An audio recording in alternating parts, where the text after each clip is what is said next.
Stop dulu, kamu harus dengerin cerita ini sampai habis. Karena banyak orang salah paham soal ibu tunggal. Kenapa sekarang makin banyak ibu tunggal? Apa karena wanita makin berani atau karena pria makin nggak tanggung jawab? Aku ceritain satu kisah nyata, biar kamu ngerti maksudnya. Aku punya teman, cantiknya nggak main-main. Tubuh oke, wajah manis. Pokoknya tipe yang gampang disukai. Dulu yang mau sama dia bisa antri panjang. Akhirnya 4 tahun lalu dia nikah sama cowok pendiam, kerja jadi programmer. Orangnya kalem, rajin, gaji selalu dikasih ke istri, rumah juga dia bantu beresin. Tapi tahun lalu, tiba-tiba temanku minta cerai. Padahal suaminya nggak selingkuh, nggak kasar, nggak main tangan. Alasannya simple, dia ngerasa nggak dihargain. Dan ternyata di belakang itu mulai ada beberapa cowok yang deketin dia. Ada satu bos kecil yang tiap hari nongol di kolom komentar bilang kayak gini, sayang banget, secantik kamu cuma di rumah. Ada rekan kerja yang sering alasan sekalian lewat buat nganterin dia pulang, terus ngomong, kalau aku jadi suamimu, kamu udah aku manja tiap hari.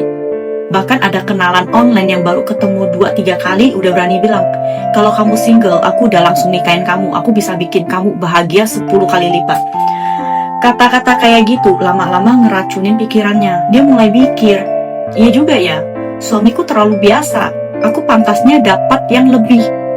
Akhirnya beneran cerai. Anaknya dia urus sendiri. Tapi setelah cerai, cowok-cowok yang dulu dekat malah hilang semua. Ada yang tiba-tiba nggak nongol lagi. Ada yang ternyata udah punya istri. Ada juga yang terang-terangan bilang, pacaran sih oke, tapi nikah jangan dulu. Dia disakitin berkali-kali, ditipu juga pernah. Kerja keras sendirian, ngurus anak sampai akhirnya nyerah. Anaknya dikirim ke orang tuanya, tapi beberapa bulan kemudian dikirim balik lagi karena orang tuanya juga harus bantu mantunya yang mau lahiran. Lucu ya, dulu pas masih gadis, cowok ngantri, tapi pas udah janda, semua malah kabur. Kenapa? Karena cowok-cowok itu cuma pengen yang baru, pengen coba, nggak ada niat serius.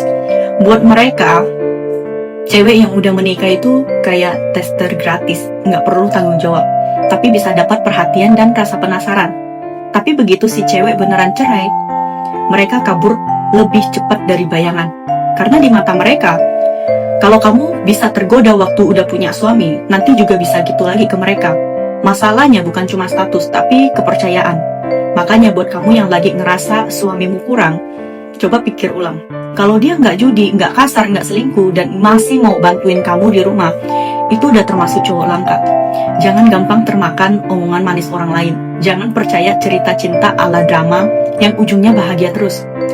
Hidup itu soal tanggung jawab dan rasa cukup, bukan siapa yang lebih keren atau kaya.